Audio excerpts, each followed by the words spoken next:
1984 সালে Guinness book of ওয়ার্ল্ডের রেকর্ডসে জায়গা করে নেয় শিবপুর বোটানিক্যাল গার্ডেন্সের এই বটগাছ। সেই থেকেই বিশ্বের বিশালতম বটগাছ হিসাবে পরিচিত 250 বছরের এই বটগাছ। কিন্তু এখন সেই বটগাছ বিশালতম বটগাছের তকমা হারালো শিবপুর বোটানিক্যাল গার্ডেন্সের এই বটগাছটি। কিন্তু কেন জানেন?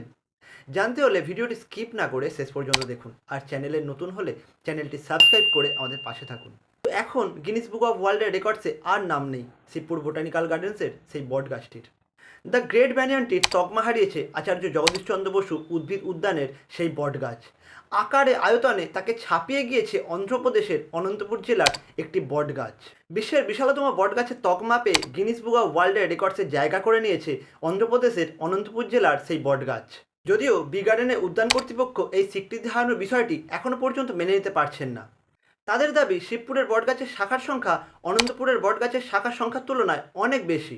তাই অনন্তপুরের ওই বটগাছ খতিয়ে দেখার জন্য একটি বিশেষজ্ঞ দলও পাঠাচ্ছে বি গার্ডেনের কর্তৃপক্ষ। এই বি গার্ডেন উদ্যানের অধিকর্তা দেবেন্দ্র সিংহ বলেন যে 250 বছরের দ্য গ্রেট ব্যানিয়ানটির যে তকমা আকারে আয়তনে পেয়েছিল সেই মুকুট এখন আর নেই। এই বি গার্ডেনে বটবৃক্ষের পরিধি 19,667 বর্গমিটার, আর অন্ধ্রপ্রদেশের অনন্তপুর জেলার যে বটবৃক্ষ তার পরিধি প্রায় 21,000 বর্গমিটার। তবে শাখার দিক থেকে এখনও পর্যন্ত এগিয়ে শিবপুর বোটানিক্যাল গার্ডেন্সের এই বটগাছ। এই বটগাছে 5,000-এর বেশি শাখা রয়েছে। সেদিক থেকে অন্ধ্রপ্রদেশের এই বটগাছটির শাখার সংখ্যা অনেকটাই কম।